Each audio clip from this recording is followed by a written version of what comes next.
স্বাদ করা গরুর মাংস দিয়া সত্যি কথা বলতে আমার সবচেয়ে ফেভারিট খানি, সবচেয়ে ফেভারিট, কিন্তু এটা আমার সবচেয়ে বেশি ভালো লাগে।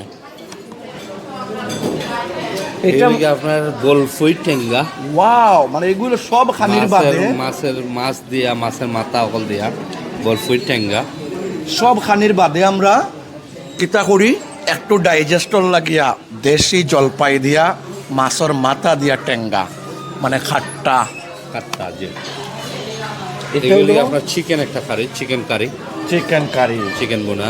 এটা আপনার রুই মাছ উইথ ফ্রাইড অনিয়ন, রুই মাছ, ফ্রাইড অনিয়ন ফিশ। জি ওয়াও, দেশি যে আমরা অনেক সময় পুরুতাতে দেখতাম মিলাদ শরীফও অনেক সময় ডিম দিয়া করা হইতো নাকি তা, জি যে অনেক সময় মিলাদ শরীফও ডিম বুনা করিয়া যে আমরা ডিম বুনা সেই আগর আমলি দাদি নানি হকলে জেলা কর্তা ওলাখান ডিম বুনা। আর এগুলো লাগে আপনার দেশি কদু।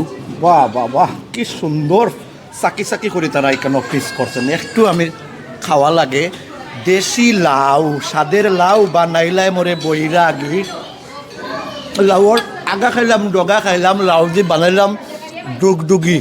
বাংলাদেশি মানুষের একটা মিলন কেন্দ্র এইখানে লাগে, আমরা এখানে একটা হলের ব্যবস্থাও করছি। ভিউয়ার্স, আমরা জানতাম পারছি, কিন্তু আমি আগেও দুই একবার কইছি, ঠিক ইস্ট লন্ডন মসজিদর প্রথম গেট থেকে এক দুই তিনটা দোকান বা দুই তিনটা ডোর পারইয়া ও সেটে আপনারা ইয়া পাইলরা রয়্যাল বেঙ্গল। আমরা হইলাম 104-106 white chapel road, London E1 1JE।